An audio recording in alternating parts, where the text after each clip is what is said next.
Hello friends, आज मैं बताऊंगा आपको कैल्शियम इंजेक्शन के बारे में। जिस प्रकार से मैनकाइंड का कैल्शियम है, कैल्शियम मस्ट, ये इंजेक्शन आपके पशुओं में क्या काम करता है, बड़े पशु में कौन सी डिजीज़ में आपको इसको उपयोग में लेना चाहिए, छोटे पशु हैं, भेड़ बकरियां हैं, उनमें कैसे इसका उपयोग में लेना चाहिए।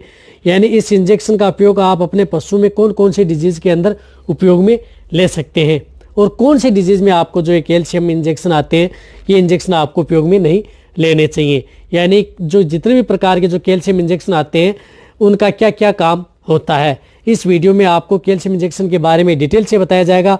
यदि वीडियो लंबी भी हो तो वीडियो को आप स्किप करके ना देखना, वीडियो को पूरी देखना। यदि जो अभी मेरे चैनल पर जो नए आए हैं तो पहले आप मेरे चैनल को सब्सक्राइब जरूर कर लें। जो लाल वाला बटन आपको दिख रहा है उसको दबा लें, साथ में आप बेल आइकन को भी दबाएं और उसमें जो ऑल वाला ऑप्शन आता है उसको दबाएं ताकि भविष्य में आने वाली हर प्रकार की वीडियो की नोटिफिकेशन आपको समय समय पर मिलती रहे। देखो, कैल्शियम इंजेक्शन क्या काम करता है। जिस प्रकार से आपने इंजेक्शन देखा होगा, जो आईवी ड्रिप लगती है कैल्शियम बोरोग्लूकोनेट, कैल्शियम मैग्नीशियम बोरोग्लूकोनेट, वो आपके पशु में क्या क्या काम करती हैं उसके बारे में मेरे चैनल पर एक वीडियो भी बनी हुई है। इसी प्रकार जो ये कैल्शियम इंजेक्शन है उनका और इस कैल्शियम इंजेक्शन का अलग अलग काम होता है। वैसे ज़्यादातर ये इंजेक्शन होता है, कैल्शियम इंजेक्शन आप अपने उन पशु में सबसे ज़्यादा इफेक्टिव होता है जिन पशुओं का यदि जो मिल्क फीवर हैं, यानी जिनको दूध की बुखार आती है, दूध की बुखार, यानी जिन पशुओं का टेम्परेचर डाउन हो जाता है। यदि आपका पशु का टेम्परेचर डाउन है तो उस कंडीशन में आप जो ये कैल्शियम मस्ट इंजेक्शन है उन पशुओं में उपयोग में ले सकते हैं। यदि आपका ताज़ा पशु है, ब्याया हुआ, जो ताज़ा ब्याई हुई जो गाय भैंस है, उस कंडीशन में आप ये जो इंजेक्शन है कैल्शियम मस्ट इंजेक्शन आप उन पशु को लगा सकते हैं जो बहुत ज़्यादा दूध देने वाली जो गाय भैंस हैं, तो उनके बचाव के लिए, ताकि आपका पशु क्या है कि जो दूध की बुखार है उसमें ना आए। तो आप जो ज़्यादा दूध देने वाली जो गाय भैंस है उनमें आप ये उपयोग में ले सकते हैं वैसे कैल्शियम इंजेक्शन। और जो इसका मतलब ये नहीं कि जो ज़्यादा दूध देने वाली गाय भैंस है उसमें यह है कि यदि आपका पशु प्रसव के बाद यानी ब्याने के बाद आप 12 घंटे बाद में आप ये इंजेक्शन कैल्शियम मस्ट लगा सकते हैं, या ब्याने के तुरंत 2 घंटे बाद में भी आप जो ये कैल्शियम मस्ट इंजेक्शन आप उपयोग में ले सकते हैं, ताकि आपके पशु में प्रोलेप्स की शिकायत ना हो और जहर भी आसानी से डाल सके। और जो ये कैल्शियम इंजेक्शन होता है ये आपके पशु में, यदि जिन पशु में भी बहुत ज़्यादा अच्छा रिजल्ट देता है, जो पशु कमज़ोर होते हैं, जिनको उठने बैठने में दिक्कत होती है, या जिनकी हड्डियां कमज़ोर होती हैं, या जो ऑस्टियोपोरोसिस डिजीज़ के अंतर्गत आ चुके होते हैं, जिनके जोड़ों में भी दर्द होता है, तो उस कंडीशन में भी आप जो ये कैल्शियम मस्ट इंजेक्शन है वो आप उपयोग में ले सकते हैं। या जो जिन पशुओं के अंदर मेस्टाइटिस के समय देखता है कि मेस्टाइटिस थनैला रोग होता है, थनैला रोग होने के बाद में कई पशु में जो थन है उसकी थन पर आपके पशु को लगता है कि थन पर जो जगह जगह पर चकत्ते से हो गए हैं, या थन के ऊपर आपके पशु की जो क्या करता है कि ये सुरक्षा प्रदान करता है एक तरह का कैल्शियम मस्ट इंजेक्शन। तो भी आप ये कैल्शियम मस्ट इंजेक्शन आप उपयोग में ले सकते हैं जिन पशु में यदि मेस्टाइटिस हो जाता है या मेस्टाइटिस रिकवरी करने के लिए, तो भी आप ये साइड थेरेपी के तौर पर आप ये कैल्शियम मस्ट इंजेक्शन उपयोग में ले सकते हैं।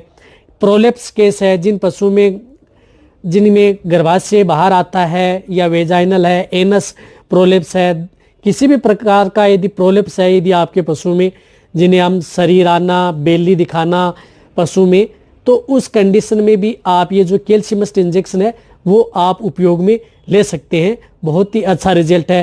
प्रोलेप्स के केस में ये कि आप ये इंजेक्शन आप लगातार 3 दिन आप अपने पशु को लगाएं। अब इनकी क्या क्या डोज होगी वो भी मैं आगे बताऊंगा कि इसकी बड़े पशु में कितनी डोज देनी चाहिए, कितने दिन आप लगातार दे सकते हैं, छोटे पशु में इसकी कितनी डोज देनी चाहिए। और रही बात जिन पशु का यदि दूध का पाउच प्रॉपर नहीं हो पाता है तो उन स्थिति में भी आप ये जो कैल्शियम मस्ट इंजेक्शन है वो आप उपयोग में ले सकते हैं। अच्छा रिजल्ट आपको देखने को मिलेगा। कहने का मतलब है कि जो ये कैल्शियम मस्ट इंजेक्शन है ये आपके पशु में बहुत ही अच्छा रिजल्ट आपके पशुओं में देता है। रही बात ये कैल्शियम मस्ट जो इंजेक्शन है, कैल्शियम मस्ट हो या अदर कंपनी का कोई भी कैल्शियम का जो इंजेक्शन हो, इन सभी का एक ही काम है। अब तो जो एक मैनकाइंड का कैल्शियम मस्ट इंजेक्शन है ये मैंने आपको दिखाया, लेकिन जितने भी प्रकार के इंजेक्शन आते हैं अदर कंपनियों के, वो भी आप उन सभी का एक ही काम है, इस डिजीज में ले सकते हैं। रही बात आप बहुत से जो पशुपालक हैं, जो वेटरनरी स्टूडेंट हैं, उनके दिमाग में ये क्वेश्चन उठता होगा कि ये इंजेक्शन जो हाई टेम्परेचर होता है उसमें आप ये इंजेक्शन उपयोग में ले सकते हैं क्या। देखो हाई टेम्परेचर यदि आपके पशु का होता है तो उस कंडीशन में आप जो है कैल्शियम इंजेक्शन आप बिल्कुल भी उपयोग में न ले। यदि आपके पशु का जो नॉर्मल टेम्परेचर है, नॉर्मल टेम्परेचर से 1 डिग्री फ़ारेनहाइट भी है, तो भी आप जिस प्रकार से 102 डिग्री फ़ारेनहाइट के लगभग है बड़े पशु में, तो आप उपयोग में ले सकते हैं। यदि आपके पशु में अपच की शिकायत है तो उस कंडीशन में भी आप ले सकते हैं, क्योंकि इसके अंदर साइनोकोबालामिन होता है, विटामिन B12 भी इसके अंदर मिली हुई होती है, ताकि आपके पशु को इंडाइजेशन की यदि प्रॉब्लम है उस कंडीशन में भी आप ये जो कैल्शियम मस्ट इंजेक्शन है उपयोग में ले सकते हैं।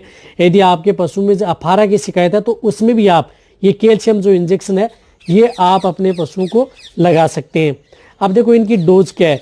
डोज ये है कि यदि बड़े पशुओं में जिनका बॉडी वेट 300 kg से ज़्यादा है तो उन पशुओं में आप 15 से 20 ml इंट्रामस्कुलर जो इंजेक्शन लगता है सिर्फ और सिर्फ मांस के अंदर ही लगता है। इंट्रामस्कुलर लगा सकते हैं आप, इसे गर्दन में भी लगा सकते हैं और पुट्ठों में भी बड़े पशु में लगा सकते हैं। इसी प्रकार जो भेड़ बकरियों में यदि लगाना चाहें तो भेड़ बकरियों के अंतर्गत इसकी डोज होती है 5 ml। 3 ml से लेकर के 5 ml इंट्रामस्कुलर भेड़ बकरियों में भी ये इंजेक्शन उपयोग में लिया जाता है। यदि उनमें इस प्रकार की यदि कोई भी ऐसी दिक्कत हो, प्रोलेप्स की हो, यूट्रस की शिकायत हो, या मिल्क फीवर की शिकायत हो, या टेम्परेचर डाउन हो, या अपच की शिकायत हो, उस कंडीशन में आप जो ये इंजेक्शन है उपयोग में ले सकते हैं। रही बात इस इंजेक्शन को कई ऐसी डिजीज होती हैं उस कंडीशन में आप बिल्कुल भी न उपयोग में न लें। जिस प्रकार से प्रोटोजोआ जनित डिजीज होती है उसमें उपयोग में आप इस इंजेक्शन को उपयोग में नहीं लेना चाहिए। जो परजीवी जनित डिजीज होती हैं जिस प्रकार बेबियोसिस, थिलेरियोसिस, उस कंडीशन में आप कैल्शियम इंजेक्शन उपयोग में न लें। और नहीं आपके जिन पशुओं में जो एसिडोसिस डिजीज हो जाती है उस कंडीशन में भी आप जो कैल्शियम इंजेक्शन है वो बिल्कुल भी उपयोग में नहीं लेना चाहिए। और जो मेटाबॉलिक डिजीज़ हैं उस डिजीज़ के अंतर्गत आप उपयोग में ले सकते हैं। जिस प्रकार से आप पाइका में भी उपयोग में ले सकते हैं। यदि आपके पशुओं में पाइका है, आर्थराइटिस है, मिल्क फीवर है, प्रोलेप्स है, जितने भी ये प्रकार के रोग होते हैं उसमें आप ये कैल्शियम इंजेक्शन उपयोग में लें, आपको अच्छा रिजल्ट मिलेगा। और इंडाइजेशन में भी आप इस इंजेक्शन को उपयोग में ले सकते हैं। यानी जो मैंने डिजीज़ बताई है उसमें आप ये इंजेक्शन उपयोग में लें, और जो डिजीज़ मैंने बताई है उस डिजीज़ में आप ये जो कैल्शियम इंजेक्शन आते हैं ये आप बिल्कुल भी उपयोग में न लें। वैसे इनके बहुत से गुण होते हैं, लेकिन जो आपको वेटरनरी में जितने जो इंजेक्शन ये काम करता है उस स्थिति में मैंने आपको बता दिया कि आप ये इनमें रोगों में आप ये जो कैल्शियम इंजेक्शन उपयोग में ले सकते हैं। और आपको इंट्रावेनस इंजेक्शन, आपको IV इंजेक्शन, इस इंजेक्शन को बिल्कुल भी उपयोग में न लें। इस बात का आप जरूर ध्यान रखें। इस इंजेक्शन को लगाने के बाद में आप दूध का उपयोग कर सकते हैं। ऐसा नहीं है कि इसे इंजेक्शन लगाने के बाद दूध नहीं उपयोग ले सकते, दूध पी सकते हैं। और जिन पशुओं में यदि लगाया जाता है यदि उनको मांस के रूप में यदि उपयोग में लिया जाता है जैसे भेड़ बकरियों को, तो उसका मांस भी उपयोग में ले सकते हैं। उनमें कोई साइड इफेक्ट नहीं है। यानी कहने का मतलब है कि ये इंजेक्शन एकदम आपके पशुओं को सेफ है। ये प्रेग्नेंट पशुओं को भी लगा सकते हैं और नॉन प्रेग्नेंट पशु में भी आप इस इंजेक्शन को उपयोग में ले सकते हैं जो मैंने डिजीज बताई है इसमें। यदि आपको कैल्शियम इंजेक्शन के बारे में यदि मेरी वीडियो अच्छी लगी है तो नीचे जाके आप कमेंट में लिखिए। मेरी वीडियो को आप अपने दोस्तों के साथ, पशुपालकों के साथ और मेरे जितने भी वेटरनरी स्टूडेंट हैं उनके साथ आप इस वीडियो को जितना हो सके शेयर भी करें। मेरी वीडियो को आप लाइक करें। आपके एक लाइक से मेरे को मोटिवेशन मिलता है और मैं आपके लिए अच्छी से अच्छी और नॉलेजेबल वीडियो आपके लिए हर समय ऐसे लाता हूँ। इसी तरह से आप मेरी वीडियो देखते रहें, इसी तरह से आप मेरे को प्यार देते रहें। थैंक्स, धन्यवाद।